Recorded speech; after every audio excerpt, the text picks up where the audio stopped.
Hey guys, this is Jonathan with I Call It Attraction. I'm a dating and relationship expert specializing in helping you understand attraction. Okay, so today we're going to talk about, excuse me, alpha males versus sigma males. So, alpha males versus sigma males. So, the first video I made about alpha males, I pretty much was making the point that there's a false version of what an alpha male is, what people make it to be nowadays, where they're jerks and a-holes and narcissistic and things of that nature. And I was saying that's the false version, and the real version is the more balanced version where they're actually assertive and they're actually well balanced, and in high value, self-sufficient, independent, etc. What I want to do is I want to retract that video, because what I realized is what I was referring to, it wasn't actually an alpha. Basically what I was referring to was a sigma. And so this sigma male, this is the one who is well balanced. This is the one who is assertive. This is the one who is not narcissistic. This is the one who women crave, because he's the rarest man on earth. Out of all the different categories, the alpha, the beta, and then there's these in between categories, sigma, omega, and delta, and things of that nature. The most rarest one on earth is the sigma. And the reason the sigma is the most rarest personality type on earth is because the sigma actually is well balanced, and it's actually, well, because obviously there's a hierarchy, that I forgot to mention. This hierarchy is the alpha male is on top of the chain. The beta male is at the bottom of the chain. But then you have these ones that are either in between or some that's under beta. Like the delta supposedly is under beta, and I'm not sure if an omega is under beta too. So this is the hierarchy of the scale. Now, the alpha, being he's at the top, their number one trait is not just confidence, but they are more aggressive, and they really are jerks. They really are a-holes. They're aggressive, but also they are very open, very social, and they play the hierarchy game. They play the social status hierarchy game of getting to the top of the ladder, in the company, being the boss of all of the bosses, and maintaining the crew of who would be everyone lesser than him, like the beta and everyone. And the alpha strives off of the beta males and the other category personality trait males, he strives off of them following his orders, and them coming to him for advice, and them looking to him for guidance. He strives off that. And that's what gives him, he gets this attention boost, so basically he's validated by beta males. He's validated by this group, this clique. They will follow him. His pack will follow him. And so every company or corporation or organization, it has these alpha males where they're at the top of the top, and they have groups, a whole little group who will follow them, off a bridge, if that's where they were going.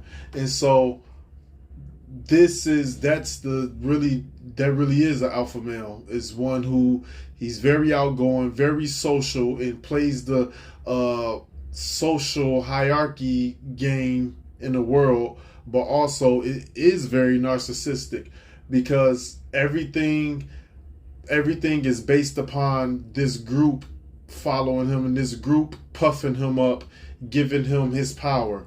So basically he gains validation and he gains power from this group of men who will say and do anything to please him. And this is where he gets his validation.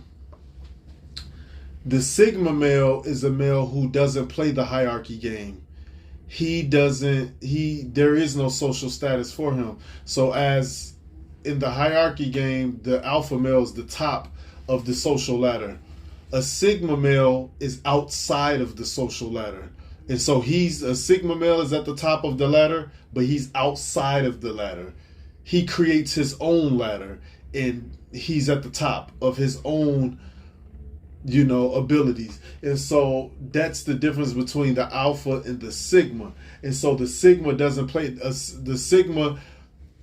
doesn't need a group of men to validate him. He doesn't need people to acknowledge him or to contribute in any way to allow him to gain some kind of validation or some kind of power or some kind of strength. He is strengthened and validated all on his own, all by creating his own high value.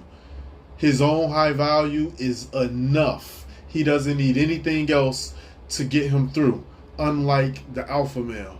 So this is the biggest difference, is that the alpha male plays the social status game, and of course very successful in business and usually have their own business, very successful, and they're always at the top of the ladder, and they have this group of men, or cheerleaders I would call it. They have this group of men who will follow them to the ends of the earth, and that's where they gain all their notoriety, is through these guys who pretty much kind of like put them on a pedestal. And Sigmas is outside of that entire system, but they're at the top of their own ladder, and they're like a lone wolf who goes their own way.